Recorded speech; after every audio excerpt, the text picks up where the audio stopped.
My name is Sarah Mitchell, and the last words my father ever spoke to me as his daughter were, "The day you put on that Marine uniform, you stopped being my daughter." 15 seconds later, my sister's fiancé, a decorated Navy SEAL commander, looked at the scar on my wrist, went completely pale, and addressed me with words that silenced an entire room. "Ma'am, are you the Black Panther of the Marines?" The laughter died so suddenly that I could hear the ice settling inside crystal glasses. My father stood frozen beside the dining room table, still holding a champagne flute he had raised to celebrate my younger sister Emily's engagement. His proud smile slowly faded as every pair of eyes turned away from him and toward me. I wanted to disappear, not because of what Commander Daniel Carter had said, because I had spent 22 years making sure nobody outside a very small circle ever connected my face to that old call sign. "Daniel," Emily whispered with an embarrassed laugh. "What are you talking about?" He didn't answer her. Instead, he looked directly into my eyes as if asking permission to continue. I gave the slightest shake of my head. He understood immediately. His posture relaxed just enough for everyone else to think they'd imagined the strange moment. "I'm sorry," he said politely. "I thought she reminded me of someone." The room slowly came back to life. Someone forced a laugh. My aunt reached for another dinner roll. The conversation stumbled forward. But nothing felt normal anymore, especially not for me, because that single sentence had unlocked memories I'd spent years burying beneath disciplined deployments and silence. It had all started 22 years earlier. I grew up outside Wilmington, North Carolina, where my father owned one of the largest construction companies in our county. Mitchell Construction wasn't a giant corporation, but it built schools, churches, veterans' housing projects, and neighborhoods that people were proud to call home. Dad believed in hard work. He believed in loyalty. He believed a person's word mattered more than a contract.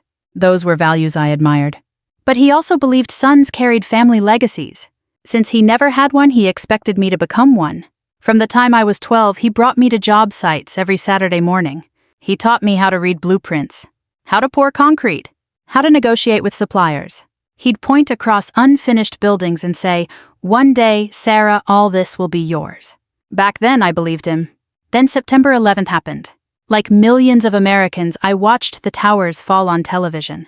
I watched firefighters climb upward while everyone else ran down. I watched Marines standing guard over a country that suddenly felt vulnerable. Something inside me changed that morning. Not overnight, but permanently. While my classmates talked about college football and spring break, I started reading everything I could about military service, history, leadership, Marine Corps traditions. The more I learned, the more certain I became. I wasn't running away from home. I was running towards something bigger than myself. Dad called it a phase, then a rebellion, finally, a betrayal. The day I told him I'd accepted an appointment to officer candidate school, he stared at me for nearly a full minute before speaking. "You've lost your mind." "I've made my decision." "No," he snapped. "You've made mine." Mom stood silently in the kitchen doorway.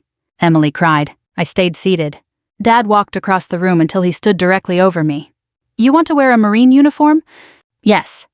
"You'd rather salute strangers than help your own family?" "It isn't like that."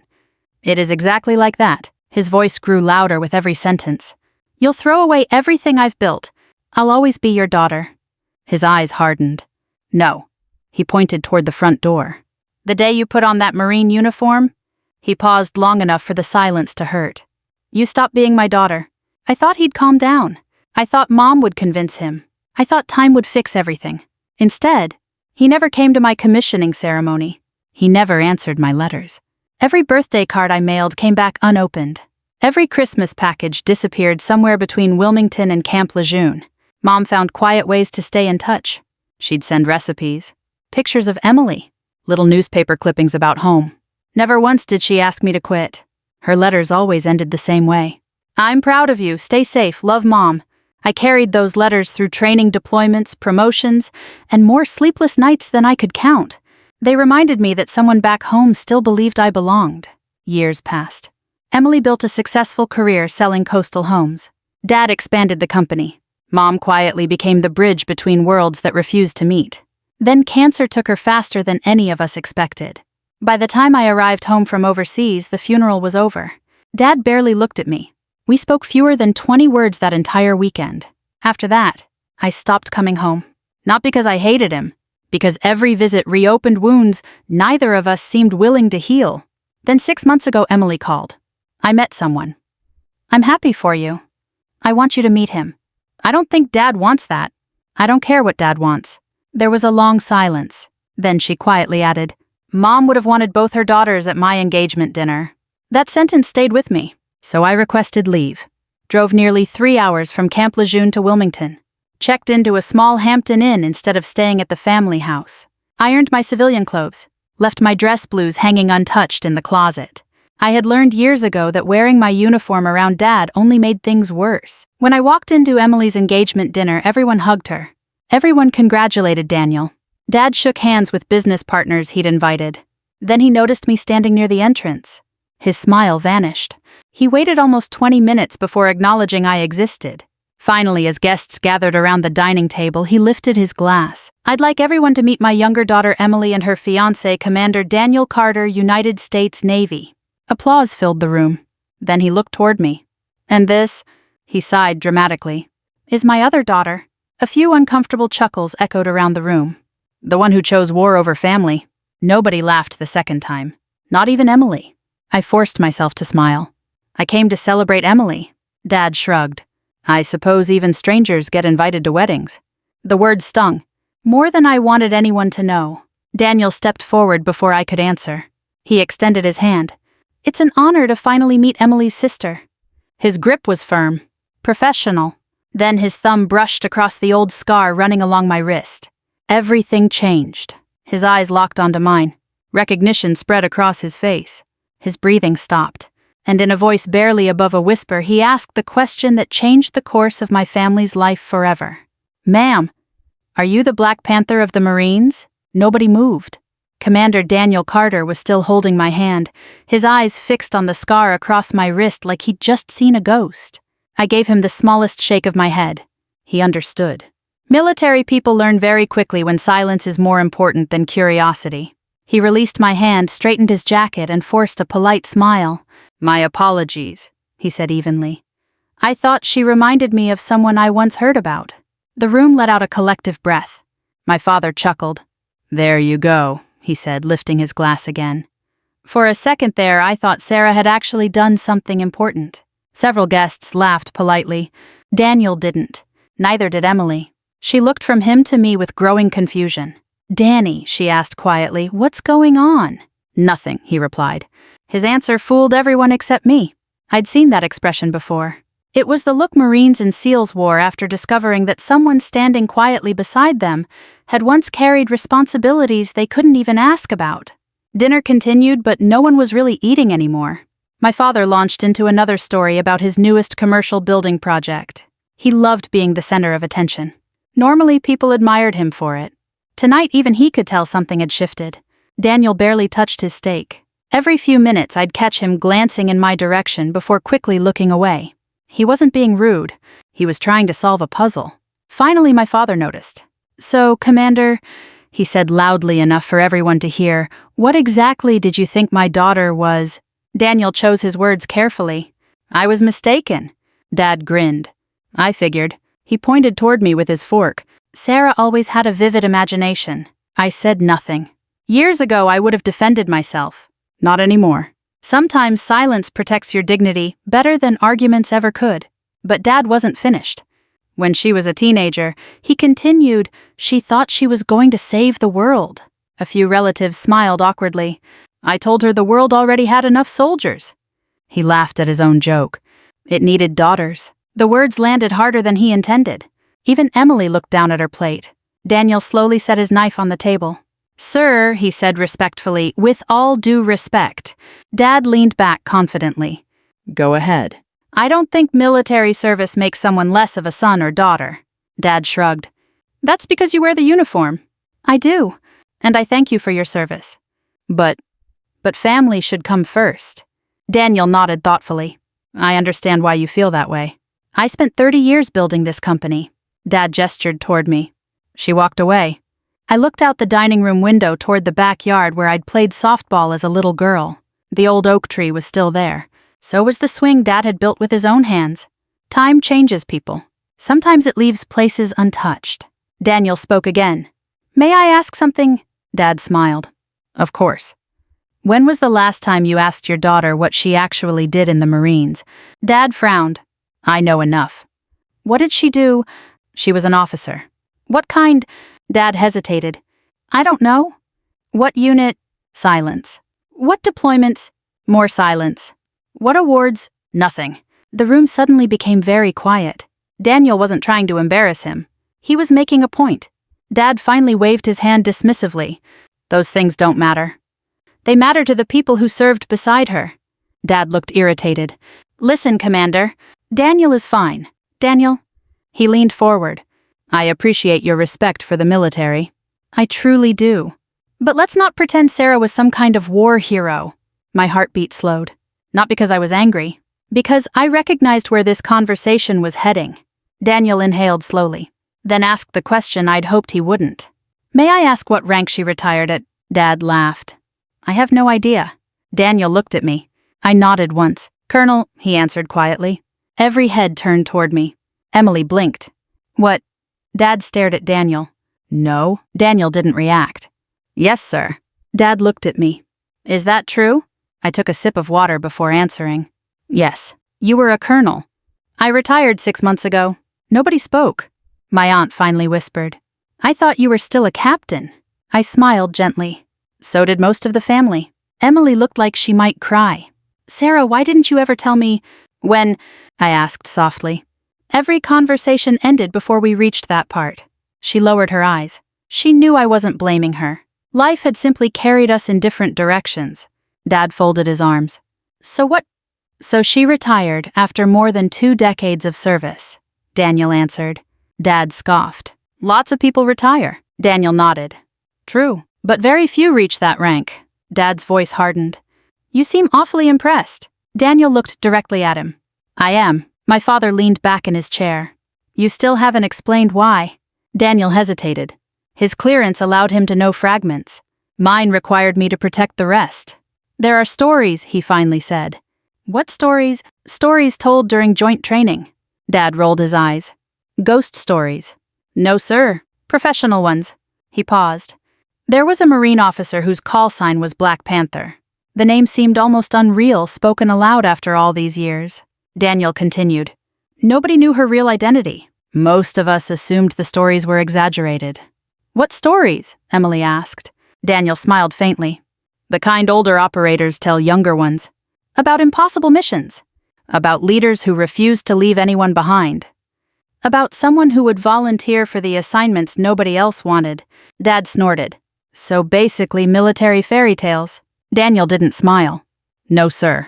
The people telling those stories had scars. They weren't the type to invent heroes. The room became silent again. My father looked toward me, then laughed once more. If she's this famous, he folded his hands confidently.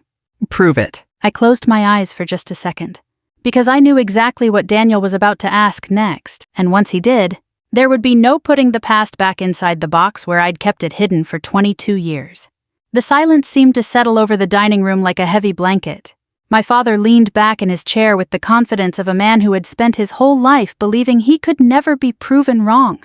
If she's this famous, he repeated with a smirk, prove it. Several relatives shifted uncomfortably. Emily looked ready to change the subject, but Daniel gently placed a hand on hers. It's all right, he said quietly. Then he turned to me. Colonel Mitchell. I couldn't remember the last time anyone had called me that outside a military ceremony. I know you don't owe anyone an explanation, he continued, but if you still have it... He hesitated. Would you mind showing him your challenge coin? I closed my eyes for a moment.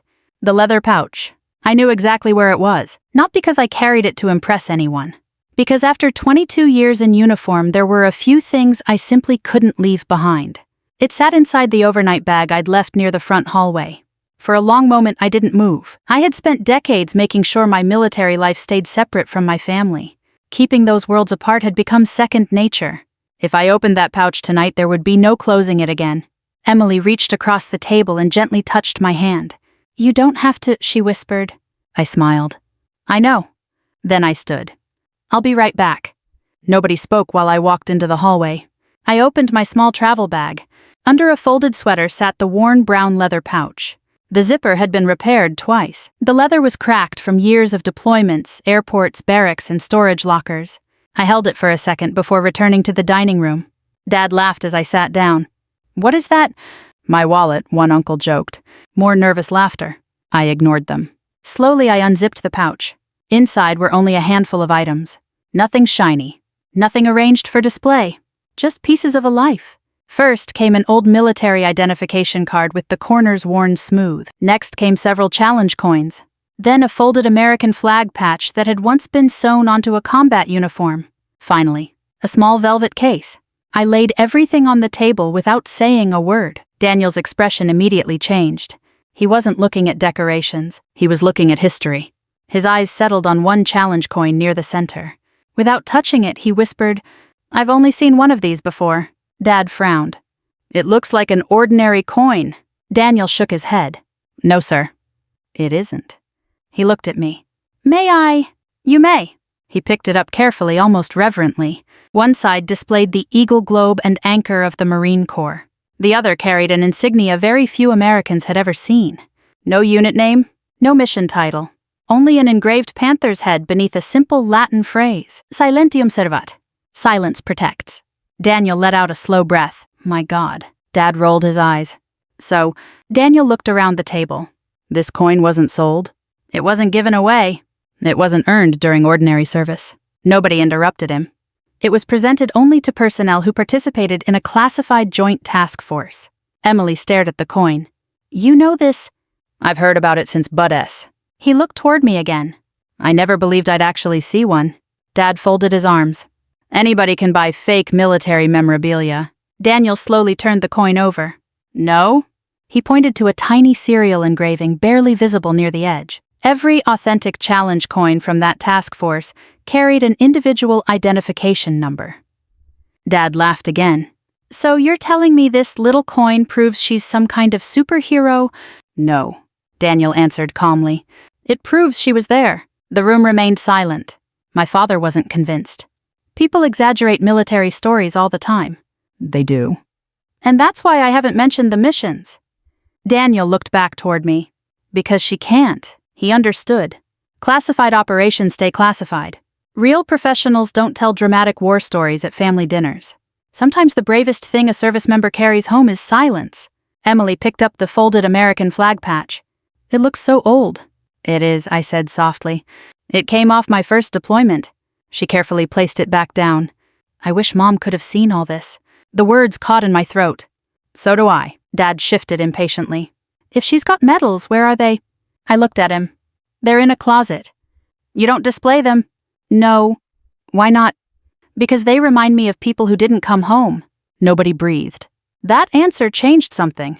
Not dramatically. Just enough. One of my cousins quietly lowered his eyes. An elderly uncle who had served in Vietnam slowly nodded to himself. He understood. Veterans often recognize each other without needing explanations. Daniel carefully opened the small velvet case. Inside rested a bronze star with valor. Next to it lay the Navy and Marine Corps Commendation Medal. There were no speeches. No dramatic music. Just quiet recognition. Daniel closed the case again. Then, without saying another word, he stood. The movement surprised everyone. He stepped back from the table, placed his arms at his sides, straightened his shoulders, and rendered me a perfectly sharp military salute. It wasn't ceremony. It wasn't politics. It wasn't because of rank. It was respect between two people who understood what sacrifice sometimes costs. Instinct took over. I returned the salute. For several long seconds, neither of us moved. Across the room, my Uncle Frank slowly pushed back his chair. Frank had served 2 tours in Vietnam with the Marines. Age had bent his shoulders. Arthritis made walking painful. But he stood anyway. Then he saluted. Another guest rose. A retired Army sergeant. Then another. A former Air Force pilot. Within moments, nearly every veteran in the room was standing. Not because they knew my story, because they understood what Daniel's salute meant. No words were necessary. Dad remained seated, looking around the room, confused, almost frightened. "What?" His voice cracked. "What is everybody doing?" Nobody answered immediately. Finally, Uncle Frank spoke. His voice was rough with age. When one warrior recognizes another, he looked directly at my father. "The rest of us pay attention.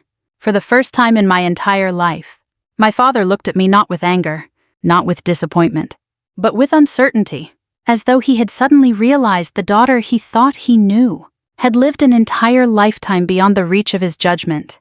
And for the first time, he wanted answers. Nobody sat back down right away. The veterans who had risen to salute me did so with the quiet dignity I'd always admired. There was no applause, no dramatic speeches, no attempt to turn the evening into a military ceremony. They simply acknowledged another veteran. Then they returned to their seats. The silence that followed was heavier than any argument my father and I had ever had. Dad looked around the room, searching for someone to tell him this had all been some elaborate misunderstanding. No one did. Finally, he looked at me. "What exactly did you do?" His voice had changed. The arrogance was still there, but it was mixed with something unfamiliar. Uncertainty. I folded the leather pouch and slipped it back into my overnight bag. "I served. That's not an answer. It's the only one I can legally give." He frowned. "You mean you can't tell your own father?" I almost smiled at the irony. "For 22 years you never asked." Those words landed harder than I'd intended. Dad looked away first. Emily quietly reached over and squeezed Daniel's hand. She knew this wasn't really about military secrets. It was about 22 years of silence that neither of us had known how to break. One of Dad's business partners cleared his throat. "I think maybe we should leave." "No," Dad said quickly. His eyes never left me. "I want to hear this." "There isn't much to hear." "There has to be." I shook my head. My career wasn't one story. It was hundreds. Most of them belonged to people who trusted me with their lives. I don't tell those stories. Dad rubbed his forehead. "I don't understand." "I know."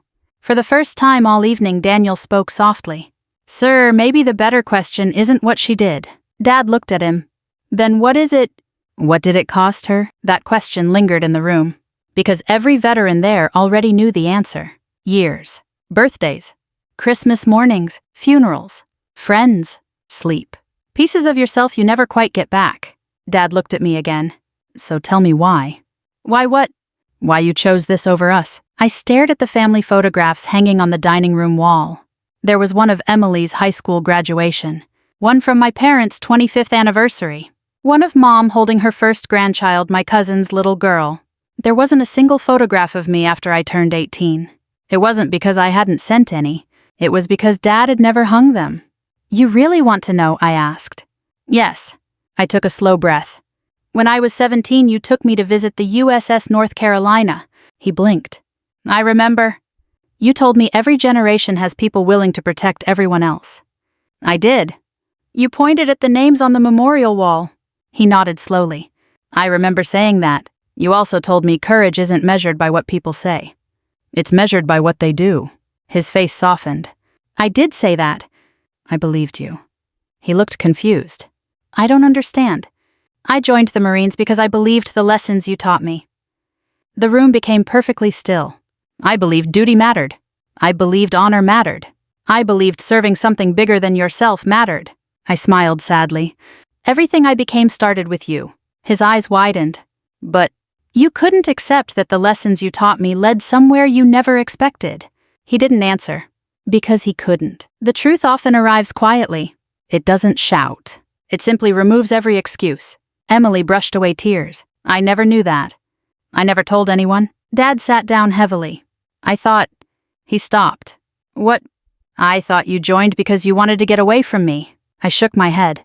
"No. I joined because I wanted to become the person you raised me to be." His shoulders slumped. Then something unexpected happened. My Aunt Carol spoke. She had been sitting quietly all evening, saying almost nothing. She looked directly at my father. "Frank." He turned toward her. "You've been telling this family for 20 years that Sarah abandoned us." He didn't respond. "You never once mentioned that you threw her out." The room froze. Dad's face lost its color. "Carol? No. She rarely interrupted anyone. Tonight she did. I was there. I heard exactly what you said. You told an 18-year-old girl that if she wore that uniform, she wasn't your daughter anymore." Dad swallowed hard. "I was angry." "You were." "And every year after that?" No answer. "You skipped her commissioning." Silence. "You skipped every promotion." Silence. "You mailed back every birthday card unopened." Silence. "You made your choice over and over again." Nobody spoke. Emily stared at our father as if she were seeing him for the first time. You told me Sarah stopped calling. Dad closed his eyes. You never told me she kept writing. His breathing became uneven. You couldn't what? I couldn't forgive her. I looked down at my hands. The scar Daniel had recognized stretched across my wrist, faded now after many years. I'd gotten it pulling another Marine out of a damaged vehicle overseas. It had healed long ago. The wound between my father and me never had. Daniel finally broke the silence. Sir? Dad looked up. Do you know what surprised me most tonight? What? It wasn't Colonel Mitchell's medals. It wasn't her rank. It wasn't even the challenge coin. Dad frowned. What was it? She never once tried to make you feel small. Everyone looked at me. Daniel continued. She could have walked into this house wearing dress blues covered in ribbons. She didn't. She could have corrected every insult. She didn't. She could have embarrassed you in front of everyone. She never tried. He paused. She came here because her sister asked. Emily lowered her head and quietly cried. Dad looked at me with eyes that suddenly seemed much older than they had just an hour earlier. Is that true? Yes. You really came only for Emily. I lost, Mom, I answered gently. I wasn't willing to lose my sister, too. For the first time that night, my father had no comeback. No criticism. No anger. Only regret. And although neither of us knew it yet, that regret would lead him to a place he had refused to visit for more than 2 decades. The truth. 3 weeks passed after Emily's engagement dinner. No one in the family mentioned what had happened. At least not to me. Emily called every few days just to check in. She never brought up the challenge coin or Daniel's salute. Instead, we talked about ordinary things, her wedding plans, the stubborn leak in her kitchen sink, whether I'd finally planted tomatoes in the little garden behind my townhouse near Camp Lejeune. For the first time in years, we sounded like sisters again. Dad never called. I wasn't surprised. A man who had spent more than 20 years believing he was right wasn't going to change overnight. Still, something had changed.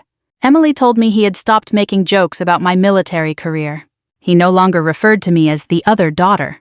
He'd even asked Daniel questions about the Marines. Small steps. For most families, they wouldn't mean much. For ours, they meant everything. Then Daniel called. Sarah, are you coming to the Marine Corps birthday celebration next Saturday? I smiled. You know, I usually avoid those big public events. I know. So why are you asking? Because I think you should come. You sound like you know something. He laughed. I honestly don't. But I have a feeling you'll regret missing this one. I almost declined. Retirement had made me appreciate quiet weekends.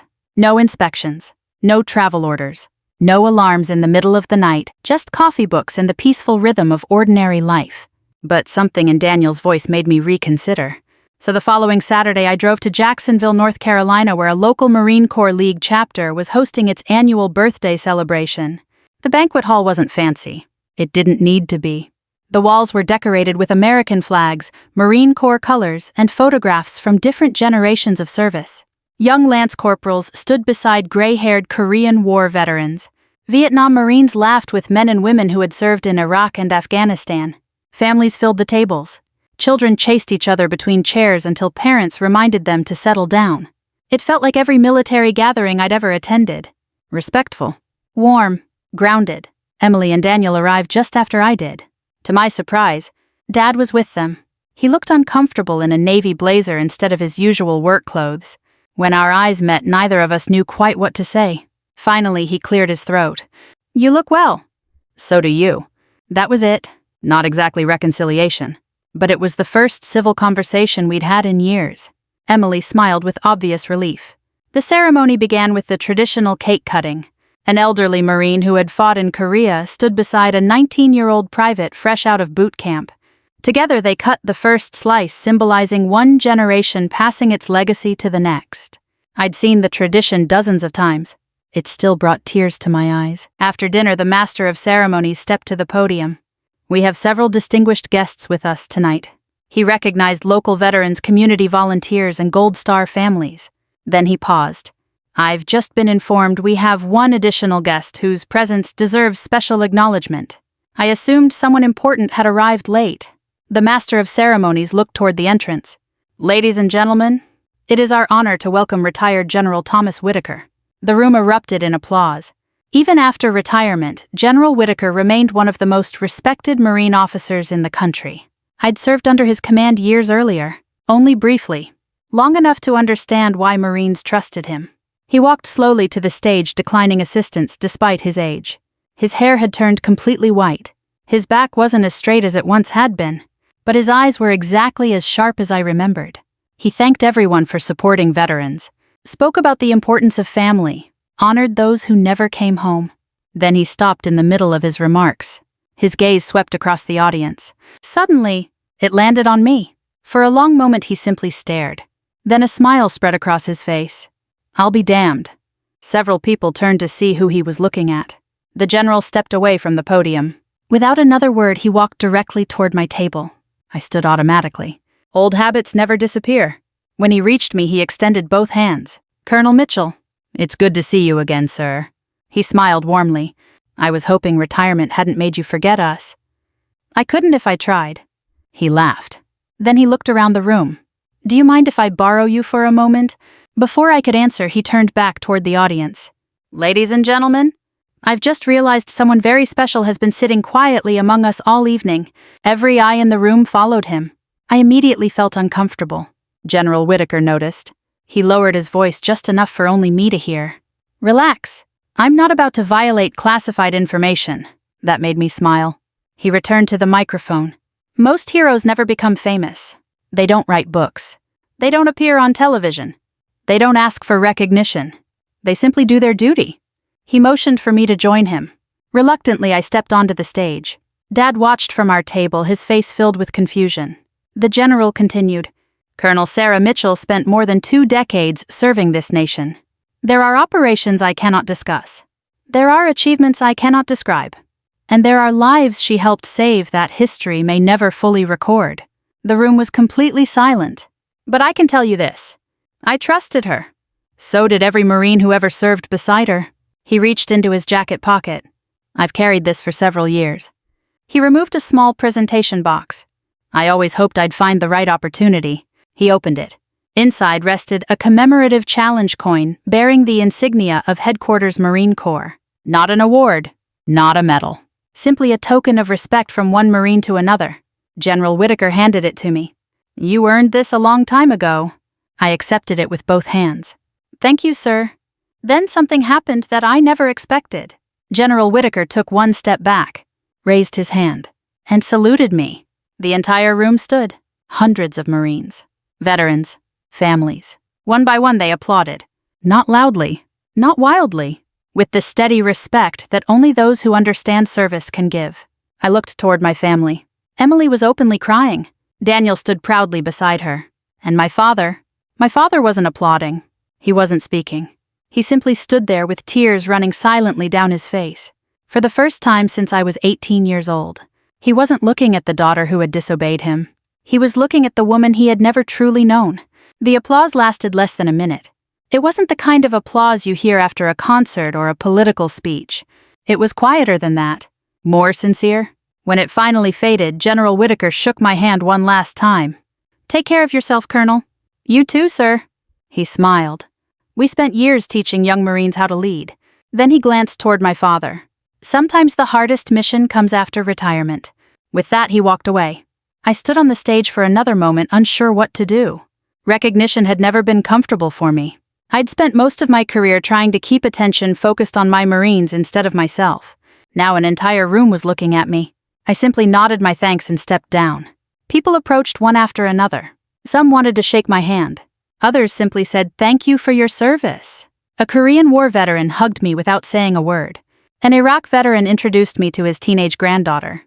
"I want her to meet someone who understands leadership," he said. The girl smiled nervously. "I've been thinking about ROTC. Whatever path you choose." I told her, "Choose it because it gives your life purpose, not because someone else expects it." She nodded thoughtfully. Eventually, the crowd began to thin. Emily and Daniel stayed close. Dad hadn't moved. He was still standing beside our table, staring at the commemorative challenge coin resting in my hand. For a long time, neither of us spoke. Finally, Emily touched his arm. "Dad." He blinked as though waking from a dream. His voice cracked. "I need a minute." He slowly walked toward the exit. I watched him disappear through the banquet hall doors. Daniel looked at me. "Go." "I don't know if he's ready." "He may never be." Daniel smiled gently. But I think tonight is the first time he's wanted to be. I nodded. Outside, the November air carried just enough chill to remind everyone that winter wasn't far away. The parking lot overlooked a small memorial garden with a stone monument honoring Marines from Onslow County who had never returned home. Dad stood beside it with his hands buried in his coat pockets. I walked over quietly. Neither of us spoke for nearly a full minute. Finally, he broke the silence. When you were little, I looked at him. You used to follow me everywhere. I smiled faintly. You hated that. I pretended to. A tiny laugh escaped both of us. I'd be measuring lumber, he continued, and there you'd be with that little plastic tape measure from your toy toolbox. I remember. You'd tell every worker you were the boss. I thought I was. You probably were. The smile faded. I kept thinking about something the general said. I waited. He said the hardest mission comes after retirement. I nodded. I think he was talking about me. He finally looked at me. I've spent 22 years convincing myself I was protecting my family. His eyes filled with tears. But I wasn't. I was protecting my pride. The words hung between us. No excuses. No blame. Just truth. I couldn't understand why you'd choose something that took you away from home. He shook his head slowly. I thought every deployment was another decision against us. I answered softly. It was never against you. I know that now. He swallowed hard. I didn't then. A breeze rustled the American flags lining the memorial walkway. Dad stared at the names engraved on the stone monument. I've been looking at those names for years. I always thought about their parents. He paused. I never imagined I'd become the parent who rejected a child willing to stand beside them. Neither of us spoke. He took a deep breath. There are things I need to say. You don't have to. Yes, I do. He turned to face me completely. I'm sorry. 2 simple words. Words I'd stopped expecting years ago. I'm sorry for throwing you out. I'm sorry for every letter I sent back. I'm sorry I missed your commissioning. His voice trembled. I'm sorry I wasn't there when you became an officer. I'm sorry I wasn't there when you became a major. I'm sorry I wasn't there when you became a lieutenant colonel. He looked down.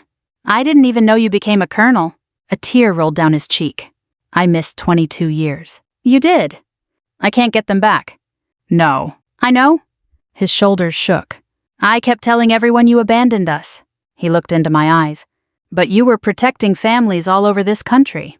I couldn't even protect my own relationship with my daughter. I felt tears forming in my own eyes, not because the pain suddenly disappeared, because it had finally been acknowledged. You know what hurt the most? I asked. He nodded slowly. I think I do. No. I shook my head. It wasn't the words. It wasn't being thrown out. It wasn't missing birthdays. He looked surprised. What was it? I spent years hoping that one day you'd ask me how I was doing. His face crumpled. Not what rank I was. Not what medals I had. I struggled to finish the sentence. Whether I was okay. He covered his mouth. For several seconds he couldn't speak. Finally he whispered, I should have. You should have. I was afraid. Of what? That if I called? He wiped away another tear. You wouldn't want to hear my voice. I smiled sadly. Dad? I waited 22 years. I would have answered on the first ring. He began crying openly. So did I. Without thinking, he stepped forward. Then hesitated. May I? He didn't finish. He didn't have to. I closed the distance myself, for the first time since I was 18 years old. My father hugged me. Not the quick, awkward embrace people exchange at holidays. A real hug. The kind a father gives his daughter when he realizes just how close he came to losing her forever. Neither of us said anything. There were no dramatic speeches. No promises that everything would magically become perfect. Life doesn't work that way. Trust isn't rebuilt in a single evening. It grows through small choices. Honest conversations. Showing up. When we finally stepped apart, Dad smiled through his tears. I can't change the past. No? But if you'll let me. He took a slow breath. I'd like to spend whatever time I have left earning the right to be your father again. I looked at the man standing before me. He wasn't the father who had disowned me 22 years earlier. He was simply an aging man who had finally found the courage to admit he had been wrong. And sometimes, that kind of courage deserves a second chance. Winter gave way to spring, and with it came a kind of peace I never thought I'd experience. Not perfect peace. Life doesn't hand out endings that neat. But the silence between my father and me was no longer filled with resentment. It was filled with conversations. At first they were short. He'd call on Sunday afternoons. Sometimes he'd ask if I'd watched a college basketball game. Other times he'd tell me about a church project Mitchell Construction had volunteered to build. Neither of us mentioned the past very often. We didn't have to. We had finally started building something more valuable than winning an argument. We were building trust, one phone call at a time. Then one evening Emily called. "Dad has a favor to ask." I laughed. "He can ask me himself now." "I know." She laughed too. "He's just nervous." A few minutes later my phone rang again. "Dad." I answered before the first ring finished. "Hi, Dad." There was a long pause.